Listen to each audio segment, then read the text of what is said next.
우리나라에는 부동산 불패 심리가 있죠. 그래서 그 심리가 언제 좀 많이 생겼느냐? 닷컴 버블 때 많이 생겼죠. 왜냐면은 부동산도 사고, 주식도 사고, 채권도 사고, 예적금도 하고, 보통 이렇게 여러 가지 분산 투자를 하기 마련인데, 닷컴 버블 때 엄청나게 주식에 사람들이 몰렸죠. 그러면서 폭락해서 망했다. 물론 그 폭등량에서 엄청나게 벌어 나온 인간들이 나중에 부동산 시장으로 들어와서 집값 폭등을 유도했지만, 반대로 자본이 이쪽으로 몰린다는 거는 누군가 손해봐서 그만큼 몰렸다는 거예요. 그럼 물린 사람도 되게 많죠. 그러니까 굉장히 막 주식에 대한 안 좋은 이미지들이 많이 퍼졌죠. 주식으로 1억 만드는 방법, 2억을 가지고 시작하시면 됩니다. 요즘에도 막 그런 이야기가 나오죠. 미친듯이 사람들 몰리면서 거품 쌓였다가 빠지니까 지금 막 상위 10%의 주식 현황 해놓고 40%밖에 안 잃었음 막 이런 거 나오고 있잖아요. 그런 것처럼 주식에 대해서는 그렇게 생각을 하는데, 부동산에 대해서는 우리나라는 전통적으로 부동산은 장기적 우상향을 했고 절대 배신하지 않는다 라고 이야기를 하는데요. 저번에 한번 이야기를 했는데 1975년부터 2019년까지 150년가량의 그래프. 자, 댓글을 달아주시더라고요. 오늘 이 영상이 올라갔는데 150년 전이면 청일전쟁 할 때다. 1975년부터 2019년까지는 45년 정도 됩니다. 150년이 아니라 한 50년 정도의 그래프죠. 그런데 계속 올랐다. 물가도 오르고 아파트도 오른다. 그럼 물가 오르는 만큼 아파트가 오른다. 이런 이야기들도 하고 있는 거죠. 그런데 보시면요. 저희가 늘 말씀드리지만 언제를 기준으로 끊느냐. 정확히 말하면 IMF 이후죠. IMF 이전까지 우리나라는 굉장히 고도의 성장을 했었다. 고도의 성장을 하니까 당연히 가치가 올라갈 수밖에 없죠. 그때는 수요 견인 인플레이션이었고 그때는 거품이다 라고 말씀을 드리는 게 아니에요. 그런데 2000년대 이후 거품이었죠. 우리나라가 그만큼 성장을 했느냐? 아니죠. 그러면은 글로벌 금융위기가 터지기 전까지는 세계적인 거품이 꼈죠. 우리나라에서 막 좌파 정부 때만 집값 올린대요. 노무현 정부 때나 문재인 정부 때 집값이 올라간대요. 그런데 차이가 있다면 노무현 정부 때는 사실 집값을 올린 게 아니다. 이 이야기 하면은 또 이 달짜인 빨갱이 새끼야! 라고 하겠지만요. 말씀드리면 노무현 정부 때는 세계적으로 집값 올라가는 추세에 비해서 굉장히 방어가 잘 됐다. 규제를 통해서 방어를 했고, 그런데 그때 만든 이미지가 뭐예요? 규제하면 집값이 올라간다고 거짓말을 만들었죠. 그러니까 그게 문재인 정부 때 와서 규제해서 집값이 올랐다 라는 프레임을 만들었죠. 그런데 결국에는 규제를 통해서 2018년 하반기부터 하락폭을 만들어냈죠. 근데 문재인 정부 때 상승은 노무현 정부 때 상승이랑 다르다. 이때는 세계적인 상승이었다면 문재인 정부 때는 국지적인 상승하는 나라들이 있었죠. 중국이라든가. 그런데 문재인 정부 때는 유동성 여파였다. 그래서 MB 정부 때, 박근혜 정부 때 뭐 풀었어요? 전세자금 대출. 그러니까 유동성이 2배로 꼈죠. 그러니까 지금 하락폭이 큰 이유도 전세가 같이 빠지기 때문이에요. 심각하게. 전세대출을 풀어줬으니까. 이때 1억, 2억, 3억, 5억으로 전세대출을 계속 풀어주면서 전세시장에도 거품이 끼게 만들었다. 플러스 초이노믹스. LTV 70%까지 늘려줬죠. 그러니까 오로지 유동성으로 띄운 거예요. 그러니까 막 규제하더라도 저금리 기조는 유지된 상황에서 이때 또 금리도 엄청나게 낮췄죠. 대출을 막는다고 하더라도 우회해서 받고 그랬었죠. 그래서 뭐 매매사업자 하면은 뭐 80%까지 대출 나온다, 임대사업자 하면 80%까지 대출 나온다, 막 이런 식으로 계속 우회하다가 9.13 대책으로 그거 막아버리고 금리 올려버리니까 가격이 잡힌 거죠. 그런데 문제는 그 뒤에 코로나 터지면서 글로벌 금융위기 때랑 차원이 다른 집값 거품이 끼기 시작했죠. 세계적으로. 그런데 우리나라는 그 상황에서 굉장히 심각했죠. 이미 불패 심리가 올라올 만큼 올라온 상황이었다. 그러니까 코로나 이후에도 미친 장세가 유지가 되었고 그때 산 사람들 지금 큰일 난 거죠. 그러면서 부동산이 실패할 수가 없다. 무조건 우상향 맞는다. 이거는요 좀 너무 재밌어서 즐거웠습니다. 호도하시는 분이 아니고 비꼬는 거죠. 저금리면 대출받기 쉬워서 상승, 고금리면 돈 가치가 떨어지는 상황이라 상승, 규제 많으면 시장 자극해서 상승, 규제 풀면 투자 쉬워져서 상승, 전쟁 나면 집이 줄어들어서 상승, 외계인 침공하면 인구 늘어서 상승, 자신 있으면 반박해봐라. 전쟁 나서 서울에 미사일 하나 떨어지면 하락함, 미사일 많이 떨어질수록 아파트 공급 줄어서 상승함. 뭐 말씀하시는 거예요? 상승론자들의 말도 안 되는 이론을 비꼬고 있는 거죠. 자, 저금리면 대출받기 쉬워서 상승한다. 그런데 지금 고금리가 되는 이유는 인플레이션이죠. 인플레이션은 실물 가치가 올라가서 상승한다. 그리고 문재인 때는 규제 때문에 상승했는데 윤석열 때는 규제 풀어서 상승한다. 전문가라는 작자들이 얼마나 전문성이 없느냐. 전문가들 많죠. 뭐 기사에 나오는 권모술수 권교수나 심교수나, 심교수 2는 이분은 부동산 업자죠. 대빵님. 그 다음에 저기 뭐 피로엔 박학수님, 그 다음에 박X감님, 새끼곰, 이상한 소, 빠슝 뭐 이런 사람들 다 이해관계자들이에요. 고 교수님 막 이런 분들. 이제 와서는 투자 자문 이걸로 바꿨죠. 그 다음에 주식하는 사람이 부동산도 끼욱끼욱 거리면서 하는 인간들이 홍머식이랑 그 다음에 이상한 소 이런 사람들. 그 다음에 빠슝 패밀리들. 저기 뭐 학군으로 무조건 오른다는 대사님 한 분 계시고, 재건축 재개발은 무조건 오른다는 뽀미 나를 위한 부동산 사무소도 있고, 엄청나게 많잖아요. 거기에 이제 유튜버들까지 해가지고 우리가 깔깔이 있고 저격하는 인간들이나 아직도 무지성 상승 이야기하는 인간들, 다 그런 인간들이에요. 논리가 딱 저 정도 수준이죠. 저게 확증 편향이지. 우리 보고 확증 편향이래요.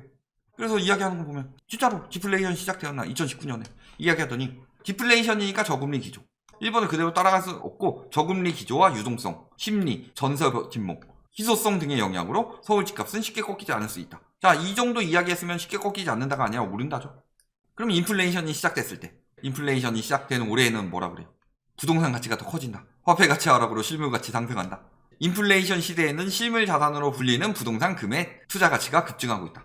인플레이션 속 똘똘한 채 선호. 자, 선호에서 결국 공급 폭탄인지요. 부자는 투자하고 가난한 자는 묻어둔다. 개소리 집어치우고요.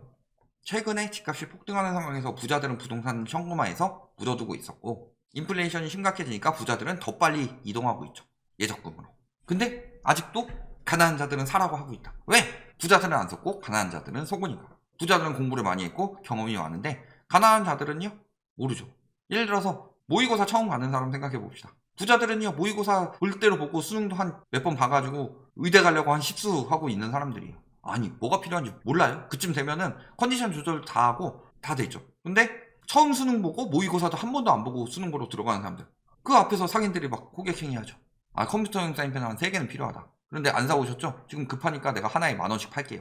화이트 필요합니다. 화이트 30,000원에 사세요. 뭐 시대가 달라서 요즘은 어떨지 모르겠지만 이런 식으로 앞에서 속여먹고 있는 거다. 똑같은 거예요. 경험 적고 공부 덜 했으니까. 그래서 보면 어때요? 금리 올라가니까. 금리 인상 직격탄으로 집값 낙폭이 세계 1위다. 세계 1위인 이유는 뭐예요? 이건 실질이에요, 실질. 매매 가격 지수가 떨어진 게 아니고 아직도 한참 더 떨어져야 되는데 영국에서 분석한 거죠. 왜 세계 1위겠어요? 가계, 부채, 부담이 굉장히 크기 때문이죠. 금리 인상에 가장 영향을 많이 받는 나라는요, 집값 같은 경우는 가계부채가 큰 나라가 가장 많이 받고요, 연쇄 디폴트 같은 경우는 기업부채가 큰 나라들이 받는 거예요. 그리고 국가부채가 큰 나라는 금리 인상을 못하니까 화폐가치 툭툭 떨어지고 있고. 그런데도 이야기하죠. 인구 줄어도 집값이 안 잡히는 이유는 뭐예요? 인구가 감소하지만 가구수는 증가한다. 첫 번째. 그 다음에요, 서울로 향하는 발걸음이 줄지 않는다. 늘 이런 이야기를 하고 있죠. 근데 아까 세계부동산 할 때 독일 어디에 떨어지고 있어요? 미넨부터 떨어지고 있죠. 대도시니까 거품이 많이 꼈고, 호시국에. 그러니까 거품이 끼만큼 빠지는 거예요. 거기는 이제 대도시 위주로 꼈으니까 빠지는 거고, 우리나라는 전국적으로 꼈으니까 전국적으로 빠지는 거고. 서울은 계속 오른대요. 그러면서 맨날 이야기한 거, 핵심지는 공급 부족이다. 공급 부족 계속된다. 공급 부족, 공급량 부족, 공급 부족 장기화. 다 거짓말이었죠. 자, 다주택자 법인 소유의 1,000만 채의 투기적 가수요. 1세대 1주택을 뺀 1,000만 호가 다주택자 소유이거나 법인 소유다. 그러니까 공급은 계속 나왔는데 주택 보급률은 둘째치고 자가 보유율이 그렇게 늘지 않았죠. 누가 많이 가져가서 얘네가. 서울 아파트 2019년에 나온 기사였는데 15년간 50% 이상을 다주택 수요들이 가져갔다. 이거 나왔으면 공급이 부족했을까요? 그러니까 다주택자들 가져가지 말라고 다주택에 대한 규제를 강화했죠. 그러니까 규제 때문에 집값 더 오른대요. 이제 와서 들어보니까 되게 모순됐죠. 저희는 이제 와서 이 얘기하고 있는 거 아니에요? 집값 계속 폭등했던 2019년, 2020년, 2021년 문재인 정부에서 김현미 장관 욕하고 변창흠 장관 욕하고 계속 그런 동안에도 저희는 계속 똑같은 이야기를 했다. 변창흠 장관은 약해졌다, 이러니까 집값 못 잡는다 이야기하고, 김현미 장관 때는 규제 지금 제대로 들어가고 있다, 다만 몇몇 가지 문제점들은 있고 저금리 기조랑 이런 것들 영향을 받고 있는데 이거 자꾸 언론에서 정치적으로 몰고 간다. 재밌으니까 한 번 더 소환해야죠. 김현미 때 말했으면 정말 대단한데 지금은 누구라도 이런 말 할 수 있는데 시대에 편승해서 잘도. 시대에 편승했어요? 저희는 김현미 장관이 있을 때 계속 이야기를 해서 김현미 장관이 만든 유튜버, 그 얘기할 때 제가 뭐라고 그랬어요? 이렇게 생긴 사람 쓰겠냐고. 좀 믿음직한 사람을 쓰지 않겠어요?